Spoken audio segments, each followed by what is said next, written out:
Paz e graça para você ligado no blog, conforme o prometido, vou agora fazer um vídeo comentando os comentários postados em relação ao vídeo anterior sobre pastorado feminino. Houve muita repercussão de lado a lado e isso é muito bom porque faz a gente pensar, né, no assunto e repensar a nossa postura. Em primeiro lugar, eu quero dizer que aquelas pessoas que são a favor da ordenação feminina, mas que usam o exemplo de Raquel para dar a base bíblica, porque a Raquel era pastora, não serve não serve, claro que não serve. A Raquel era pastora de cabras, de ovelhas, de bodes, enfim, de gado, né? Como muita gente no antigo Israel. Não tem nada a ver com o pastor do Novo Testamento, pastor de igreja. Agora, esse tipo de argumentação serve para demonstrar que muitos de nós, muito mais do que a gente esperava, né, têm um conhecimento extremamente superficial das Escrituras. E isso é muito preocupante, porque a palavra de Deus é a nossa regra única e infalível de fé e de prática. Então, se a gente não tem intimidade com a palavra ou a usa de uma maneira assim tão rasa, isso é muito preocupante. E por falar em ser a favor ou contra, eu quero fazer aqui um depoimento. Durante muitos anos da minha vida, e eu já era pastor, eu tenho 40 anos de ministério praticamente, somando o tempo de seminarista com o de ministério, né?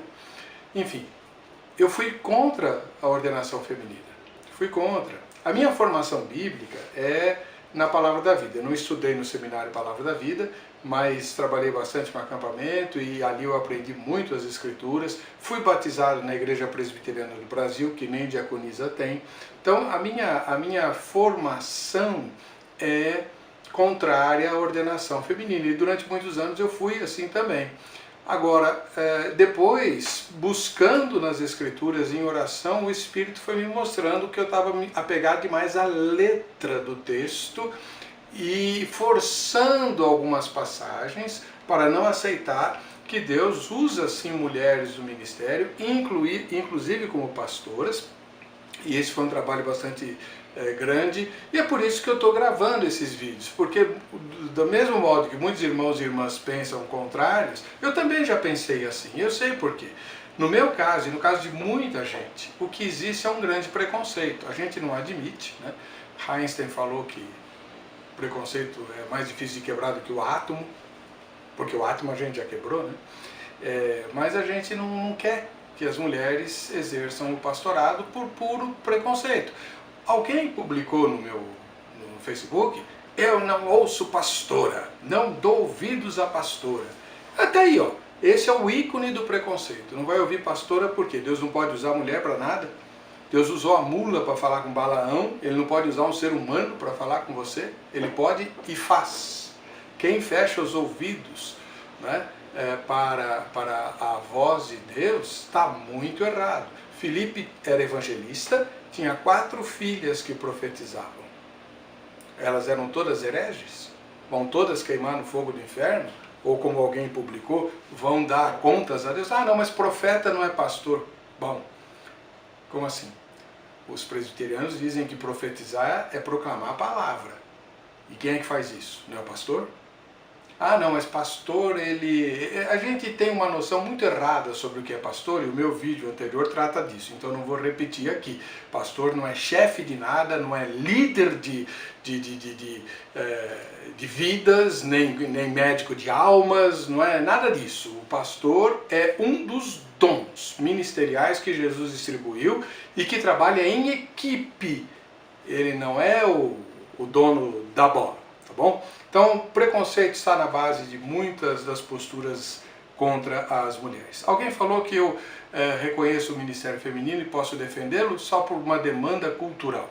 Queria dizer 2 coisas sobre isso. Primeiro, não é errado enfrentar a cultura e usar o evangelho para falar a nossa cultura, né? De modo algum isso é errado, pelo contrário, o Senhor Jesus Cristo fez isso e nós somos exortados a fazê-lo. Não podemos tomar o molde da nossa cultura, mas devemos colocar o Evangelho em nossa cultura. Isso é que é missão transcultural.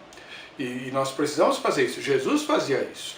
Jesus quebrou os paradigmas da sua época, paradigmas culturais que estavam errados. Quando ele conversa com a mulher samaritana junto ao poço, ele choca os discípulos. É só ler lá no Evangelho de João, no 4º capítulo, você vai ver. Os discípulos ficam, que isso? Como pode? Por quê? Porque mestres, homens, fariseus, mestres, doutores da lei, enfim, gente da elite religiosa, não conversava nunca em público com uma mulher, nem com a esposa. Quanto mais em praça pública. E Jesus fez isso. E não foi só essa vez, ele fez inúmeras outras vezes, né, quebrando paradigmas culturais, como nós precisamos fazer. A cultura muda. E na nossa cultura não é ruim conversar com uma mulher. Qual o problema? E Jesus sabia disso. Ora, agora, dizer que aceitar o ministério feminino por uma demanda cultural é o mesmo que aceitar o ministério de homossexuais, tenha santa paciência, isso eu não posso aceitar. Isso é forçar o argumento até as raias do ridículo, é ser desonesto ou desonesta. Veja bem, uma coisa é cultura, outra coisa é moral. A cultura muda, a moral não. A moral reflete o caráter de Deus e o caráter de Deus não muda. Ok? Então eu acho que eu não preciso nem me alongar em relação a isso, certo? Moral é moral, cultura é cultura. Agora, há também uma outra atitude muito desagradável e que está também, além do preconceito, na base dessa rejeição ao pastorado feminino. Rejeita-se o pastorado feminino porque ele não interessa teologicamente ou sociologicamente, mas se adota uma atitude hipócrita, profundamente hipócrita, e isso ofende o coração do Senhor Jesus, como todos os hipócritas da época dele fizeram, e ele deixou isso muito claro. Veja bem, me acusaram de fazer origamis hermenêuticos. Origami hermenêutico, quem faz é quem é contra o pastorado feminino, mas tem professoras na escola dominical. Isso é origami hermenêutico. Se a mulher não pode falar na igreja, como diz a letra do texto de 1 Coríntios 14, depois nós vamos ver esse texto em detalhes, tá? Se a mulher não pode exercer autoridade, e professor é autoridade, na igreja, como diz 1 Timóteo, a gente vai analisar também, já analisou no vídeo anterior, ela não pode ensinar, nem criança, nem outras mulheres. Ela não pode ensinar, ponto, não pode ensinar. Mas as mulheres ensinam. Ah, mas para a mulher pode. Onde que está escrito isso? Onde está a base bíblica de que mulher pode ser professora de outras mulheres? Que pode, na igreja.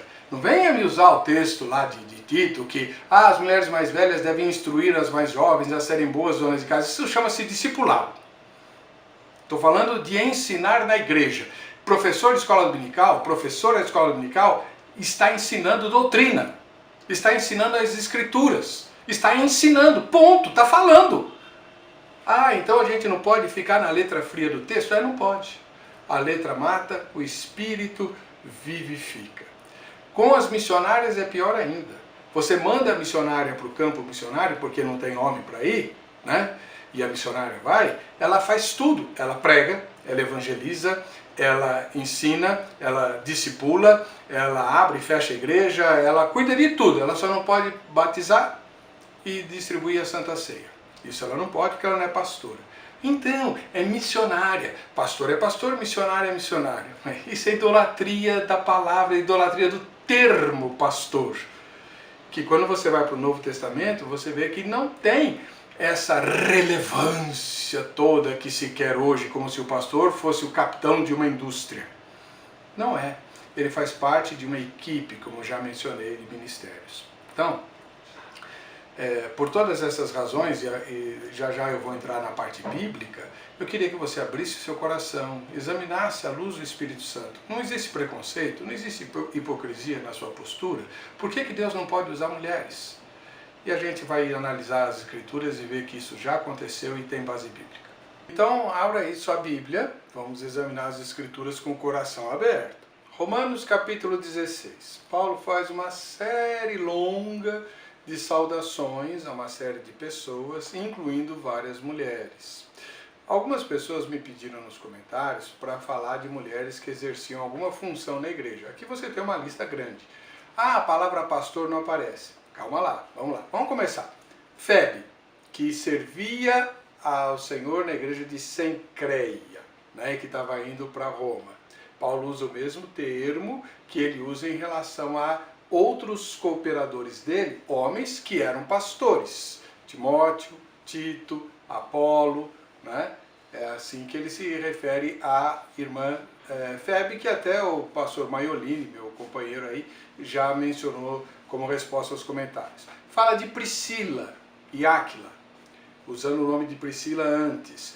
Nós sabemos pelas escrituras que Priscila e Áquila mantiveram duas igrejas na casa deles. Uma em Éfeso e outra em Roma, que aparece exatamente nesse texto. Ora, será que tinha outro pastor que dirigia a igreja na casa de Priscila e Áquila? Lembrando que esse casal foi quem treinou Apolo, pregador depois chamado de cooperador e companheiro de Paulo. Percebe? Quer dizer, Priscila não era, se ela era proibida de ensinar, ela ensinou Apolo. Adequou o conhecimento de Apolo para que ele fosse uma bênção nas mãos de Deus, como o próprio livro de Atos menciona, no capítulo 18. Júnias. Ah, mas aí tem uma discussão se Júnias é homem ou mulher. Por quê? Por que tem essa discussão? Porque Paulo chama de apóstolo, né? Parente apóstolo. Tá, talvez não fosse mulher, mas o nome é feminino. Mas tá, deixa pra lá. Trifena e Trifosa, duas gêmeas com nome muito curioso, né? Pérside. Todas essas pessoas, todas essas mulheres, são chamadas pelo apóstolo Paulo, em Romanos 16, de cooperadores dele no Evangelho. O mesmo termo que Paulo usa para pregadores companheiros dele. Repetindo, Timóteo, Tito e Apolo são chamados por Paulo como cooperadores, usando a mesma palavra que Paulo emprega para essas mulheres. Febe, Priscila, Júnias, Trifena, Trifosa, Pérside. Então, dizer que essas mulheres eram amigas e companheiras de Paulo porque lavavam os cálices de Santa Ceia, como alguém mencionou, né? Ou só fazia o cafezinho, tenha santa paciência. É não querer enxergar que elas eram pregadoras. Outra base bíblica muito importante. Em 1 Coríntios capítulo 14, justamente o texto onde há restrição para as mulheres falarem na igreja. O texto diz assim no versículo 31 de 14 de 1 Coríntios: pois todos, um após outro, podeis profetizar, para que todos aprendam e todos sejam exortados ou edificados, conforme outra versão. Ah, mas Paulo logo em seguida fala que as mulheres não podem falar na igreja. Fala mesmo. Agora, você viu a justificativa que Paulo dá para as mulheres não falarem na igreja? Está escrito aqui, no verso 35. Porque é vergonhoso para uma mulher o falar na igreja. Aqui é uma clara questão cultural. No tempo de Paulo, as mulheres ficavam à parte, desde o tempo da sinagoga. Na igreja elas ficavam juntas e ficavam conversando com os maridos. Você já ouviu isso 1 milhão de vezes. Pois bem, é vergonhoso a mulher falar na igreja hoje? Não. O tempo mudou, passou. Então, essa razão que Paulo aponta aqui não pode ser invocada nos dias de hoje. Hoje não há vergonha nenhuma em mulher falar na igreja.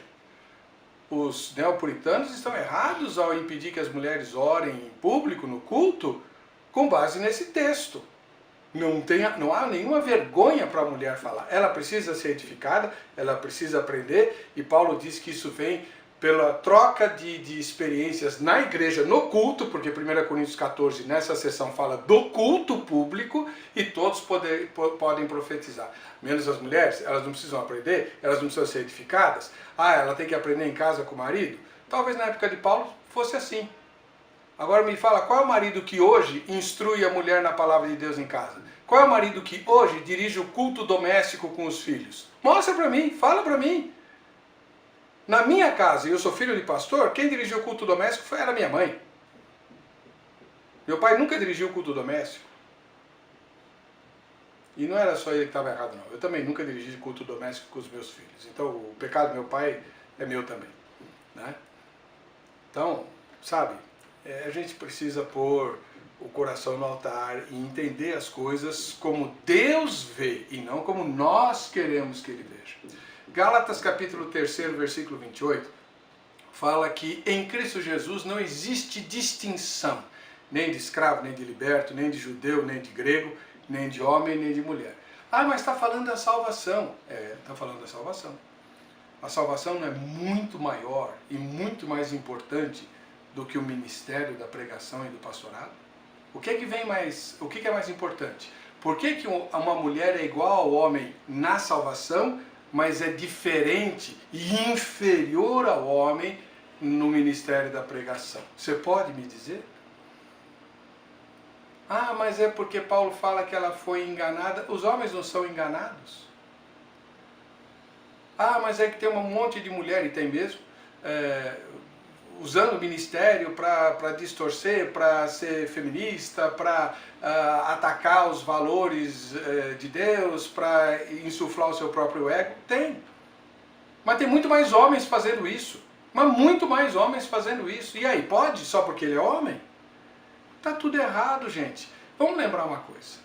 Quem chama o pastor é Deus. Se tem uma pastora que está lá na frente e que não foi chamada por Deus, alguém escreveu que Deus não dá o dom do pastorado para mulher nenhuma.